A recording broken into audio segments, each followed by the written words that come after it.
¿Y cómo lo vinculas con el tema de los eventos traumáticos tempranos? ¿Se entiende lo temprano por una cierta edad y cómo se mide pues en la actualidad? ¿Cómo se combina el estrés percibido o con qué factores los estás relacionando?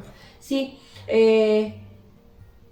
el sistema nervioso está en desarrollo, ¿no? Estamos hablando de que en un niño de 10, 8 años su sistema nervioso está todavía madurando. Todas estas estructuras de las que estuvimos hablando, la amígdala, hipotálamo, hipocampo, están como en vías de desarrollo, ¿no? Su desarrollo neuronal está cambiando, ¿no?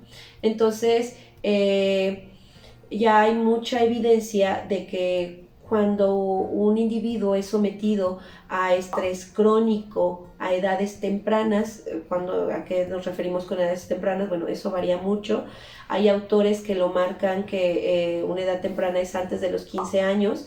Hay otro artículo que evidencia que marca el punto, como el punto de quiebre a los 10 años. O sea, todo lo que sucede antes de los 10 años tiene repercusiones en el tamaño, en el volumen de la amígdala, por ejemplo. O sea, los eventos tempranos hacen que se reduzca la masa gris de la amígdala. Y en la reacción también de la amígdala, Y la la reacción, reactividad. ajá, y la reactividad de la amígdala. Entonces, dependiendo, por ejemplo, el inventario de trauma temprano, que es el que nosotros utilizamos para medir la presencia de eventos traumáticos, marca que es 15 años. O sea, antes de los 15 años usted vivió alguna de estas, de los siguientes eventos. Pero sí, en este otro artículo que te menciono, que es más como de ciencia básica, hablan de esta fecha específica, que es a los 10 años. Se hizo un estudio longitudinal y establecieron que la fecha crítica son 10 años. Antes de eso, el efecto es muchísimo más fuerte en todo el sistema involucrado en la reacción al estrés. Cuando una persona se somete tempranamente a eventos de estrés crónico, o sea, no estamos hablando de una resolución rápida, sino de un estresor crónico que permanece, que ahí está, como cual, pues, un padre alcohólico, ¿no? Es un estresor crónico porque, pues, ¿cómo te zafas de ese? O sea, no desaparece, no es una vez, o sea, son una vida constante, ¿no? ¿Qué otro estresor crónico? Pues puede ser la violencia, la negligencia familiar, o sea, todos estos eventos que pudieran ocurrirle a un pequeño por un tiempo prolongado, ya estamos hablando de un Y todos estresor los crónico, determinantes sociales también, como la pobreza como también. la pobreza, la escasez de recursos, el bullying también, estas situaciones también se van sumando. Y entonces esta exposición de alguna manera hace estragos en el sistema de reacción al estrés, provocando alteraciones en la edad adolescente y en la edad adulta. Por decirte algo, hay un estudio en mujeres que fueron abusadas sexualmente antes de los 15 años, entre los 11 y 12 años, que fue el rango de edad que establecieron, y se hizo un estudio longitudinal y entonces se empezó a ver que los niveles de cortisol, las evaluaron, y los niveles de cortisol iban decrementando hasta ser muy bajos en la edad adulta.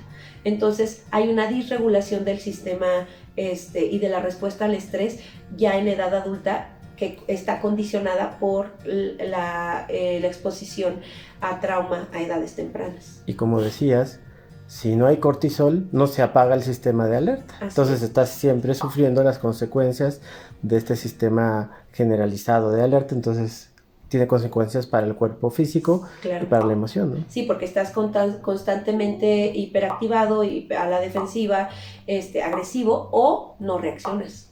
O sea, porque se dan esas dos reacciones. O no reaccionas ante situaciones en las que tendrías que reaccionar, o siempre estás hiperactivado. Y de los estudios que has realizado, porque conozco varios de ellos, pues estos eventos traumáticos tempranos, esta deficiencia en el sistema de respuesta biológico, se ha asociado también con comportamientos o con formas de ser. ¿Qué estudios has realizado en ese sentido? Sí, hemos encontrado que no solamente la reacción al estrés se altera, otra área de nuestro sistema nervioso que está en desarrollo, franco desarrollo, es la corteza prefrontal. Entonces, muchas de las funciones de la corteza prefrontal se ven alteradas cuando se vivieron estos eventos. Ahorita, por ejemplo, estamos llevando un estudio con adolescentes con antecedentes delictivos y les estamos evaluando las funciones ejecutivas superiores. Entonces, también estamos evaluando su exposición a trauma temprano, porque lo que la literatura marca precisamente es que la exposición a trauma temprano también altera las conexiones, por ejemplo, entre la corteza prefrontal ventromedial y el núcleo accumbens. Al no haber esta relación, al no haber una buena regulación, entonces hay una sobrevaloración de los objetos. O sea, lo que pudiera ser para nosotros algo efímero como me quitaste algo, bueno, lo recupero después, ¿no? No, para estas personas el objeto tiene un valor, más bien está sobrevalorado, y entonces su reacción está en ese sentido del sobrevalor, porque no hay una regulación emocional. Entonces, añádele a eso otra alteración en la corteza, que es la falta de control inhibitorio. Entonces, tienes una persona con un sobrevalor de las cosas, con pobre control inhibitorio, pues tienes un comportamiento delictivo, un comportamiento impulsivo que puede resultar hasta en psicopatía, ¿no? Entonces son los principios como de la psicopatía. Y eso también tendría que ver con otros estudios que has realizado en relación al consumo de drogas otros. ¿Es la impulsividad entonces en ese sentido? El pobre control de impulsos, que como sabes, pues es una de las funciones ejecutivas que está en la corteza prefrontal.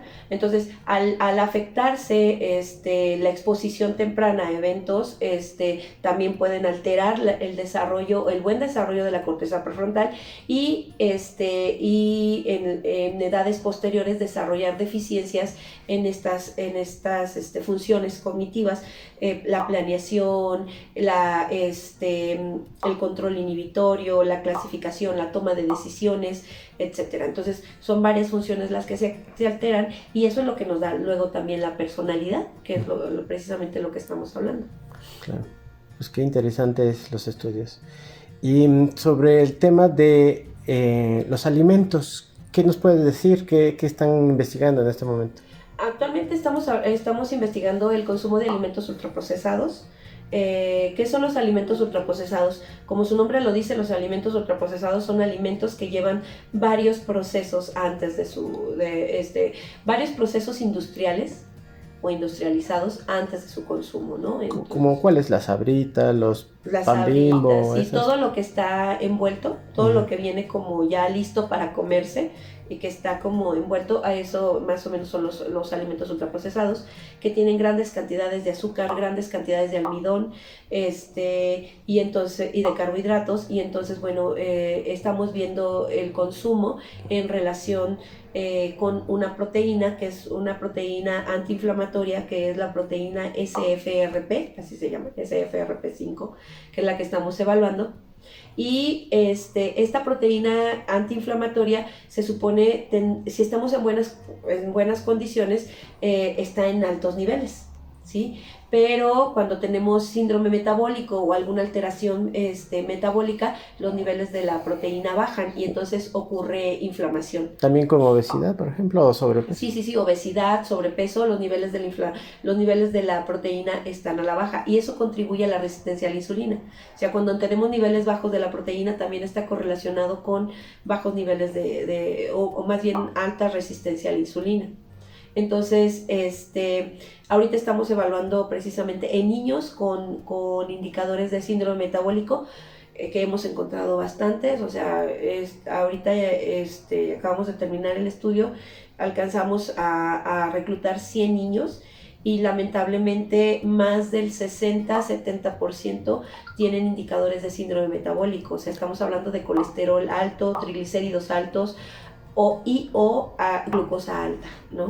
O sea que esta otra pandemia que vivimos en México de la obesidad infantil que dicen, bueno, los niños son el 20%, pero si hablamos de síndrome metabólico del 70%, pues es niños que muy pronto pueden tener algún efecto de que se vea en la sobrepeso y obesidad, con todo lo demás consecuencias.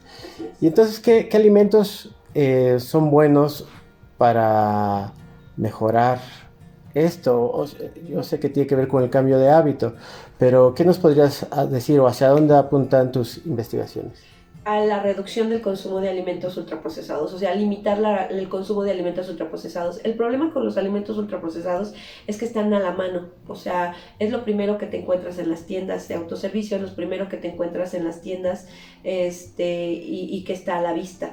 Entonces tú buscas manzanas, tú buscas y te cuesta trabajo encontrar la manzana, te cuesta trabajo encontrar el plátano, te cuesta trabajo encontrar el jitomate, la cebolla, pero lo que sí tienes enfrente pues son estos alimentos ultraprocesados. Entonces les consumimos, México es un consumidor fehaciente de alimentos ultraprocesados que sacrifican, lamentablemente son productos que sacrifican los nutrientes por el sabor, ¿no? O por la estimulación, pues sensitiva, ¿no? Entonces usan químicos para satisfacer el gusto y o el olfato a veces, y entonces son alimentos que no tienen ningún aporte nutricio. ¿Qué hacer? Evitar el consumo, limitar el consumo de alimentos ultraprocesados y consumir alimentos no tan procesados, ¿no? O sea, alimentos que tú cocines, que tú lleves a fuentes de calor para desglosar las proteínas, pero nada más, ¿no? Y que no se les añade otra cosa. Entonces hay que fomentar el consumo de las frutas, las verduras, de los alimentos que no requieren más que la temperatura y la mezcla como para poderse consumir.